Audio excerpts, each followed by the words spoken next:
हम बात करेंगे इसराइल की ज्योग्राफिक लोकेशन के बारे में। इसराइल लाई करता है इंडिया के वेस्टर्न साइड में यहाँ पे। अगर इसकी वाटर वाली बॉर्डर्स देखें हम तो ये ओपन होता है मेडिटेरेनियन सी में भी, और यहाँ पे ये रेड सी में भी इसकी ओपनिंग है, तो ये चीज़ हमें याद रखनी है। रेड सी में इसराइल और जॉर्डन की यहाँ पे एक बहुत ही स्मॉल ओपनिंग है जो गल्फ ऑफ एक्वाबा है। यहाँ से इसराइल की नदर्न साइड में बॉर्डर लगती है लेबनान के साथ में। आपने हिजबुल्लाह के बारे में सुना होगा। हिजबुल्लाह मीन्स पार्टी ऑफ अल्लाह। ये 1992 के टाइम पे बना था। ये शिया इस्लामिस्ट जो मिलिटेंट टेरर ग्रुप है जो नदर्न साइड से इसराइल पर अटैक करता है यहाँ से। तो इसराइल की जो नदर्न साइड से बॉर्डर है वो है लेबनान के साथ में। इसकी नॉर्थ ईस्टर्न साइड में अगर हम जाते हैं तो इसकी सीरिया के साथ में बॉर्डर लगती है ये यहाँ पे, और इसकी ईस्टर्न साइड में बॉर्डर लगती है जॉर्डन के साथ में, और इसकी सदर्न साइड में यहाँ पे बॉर्डर है इजिप्ट के साथ में। तो इसकी जो लैंड बॉर्डर है वो 4 कंट्रीज़ के साथ में है मेनली। इजिप्ट हो गया, जॉर्डन, सीरिया एंड लेबनान के साथ में। वैसे कुछ ऐसे रीजन्स हैं जो हमेशा ही न्यूज़ में रहते हैं। तो first one is Golan Heights. इसके बारे में प्रीलिम्स में क्वेश्चन पूछा हुआ था कि ये रीजन किन किन 2 कंट्रीज़ के बीच में है।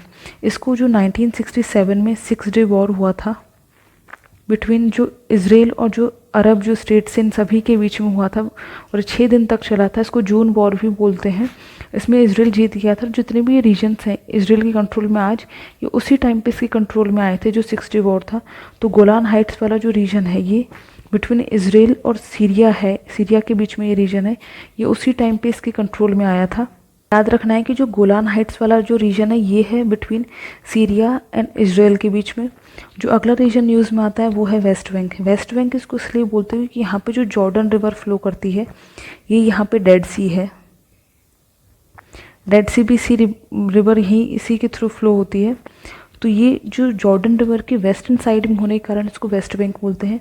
ये भी जो 1967 वाला जो वॉर था, 6 डे वॉर था, वहाँ तक ये जॉर्डन के अंडर में था, बट उसके बाद में ये इसराइल के कंट्रोल में आ जाता है। तो वेस्ट बैंक याद रखना है, ये जॉर्डन रिवर के वेस्टर्न साइड में है इसलिए इसको वेस्ट बैंक बोलते हैं। ये यहाँ पे सी ऑफ गैलीली है जो लेक, ये यहाँ पे डेड सी है।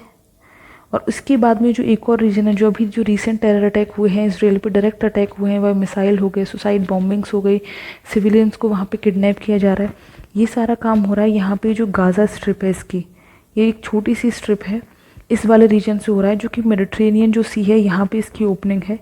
ये वाला रीजन पहले इजिप्ट के अंडर में था टिल 1967। उसके बाद में इजिप्ट के हार जाने के बाद में 1967 में जो साइनाई पेनिनसुला है और जो गाज़ा स्ट्रिप है ये सारा रीजन था ये इजरायली कंट्रोल में आ जाता है। बट उसके बाद में 1978 था उस टाइम पे यहाँ पे कैंप डेविड अकॉर्ड साइन होता है बिटवीन इसराइल और इजिप्ट के बीच में, जिसमें जो साइनाई पेनिनसुला था ये तो वापस इजिप्ट को दे दिया जाता है, बट जो गाज़ा स्ट्रिप था ये इसराइल के ही कंट्रोल में रहता है उस टाइम के बाद से। लेकिन उसके बाद में 2005 में जो गाज़ा स्ट्रिप वाला रीजन था यहाँ से जो इजरायली सेटलमेंट थे, जो लोग थे, उनको हटा लिया जाता है। और ये जो पूरा रीजन था उस टाइम पे जो पैलेस्टीनियन लिबरेशन ऑर्गेनाइजेशन था उन लोगों के, और जो हमास था, हमास एक टेरर आउटफिट है जिसने अभी जो टेरर अटैक किए हैं इसराइल पे, ये बना था 1987 के टाइम पे। और जो मल्टीपल टेरर अटैक्स करता है इसका जो मेन सोल एम यही है कैसे भी करके इसराइल जो एज ए स्टेट है इसको पूरे को ख़त्म करना। तो इसकी यहाँ पे 2006 में गवर्नमेंट आती है, पार्टी जो है एक पार्टी के रूप में भी फंक्शन करता है। इसको as a terror outfit declare किया हुआ है। यूरोपियन यूनियन होगा, यूके हो गया, यूएसए, इन सभी कंट्रीज ने इसको टेरर आउटफिट डिक्लेयर किया हुआ है। ये एक सुन्नी इस्लामिस्ट जो मिलिटेंट ग्रुप है, टेरर ग्रुप है। तो ये मेन रीजन हमें याद रखना है। एक तो गोलान हाइट्स ये लाई करता है between Israel and Syria. West Bank हो गया ये जॉर्डन और इसराइल के बीच में यहाँ पे लाई करता है। और जो जेरूसलम है वो यहाँ पे है, और जो इसराइल की मेन कैपिटल है तेल अवीव वो यहाँ पे लाई करता है। तो ये था इसराइल और उसके जो सराउंडिंग रीजन्स जो न्यूज़ में रहते हैं उनके बारे में।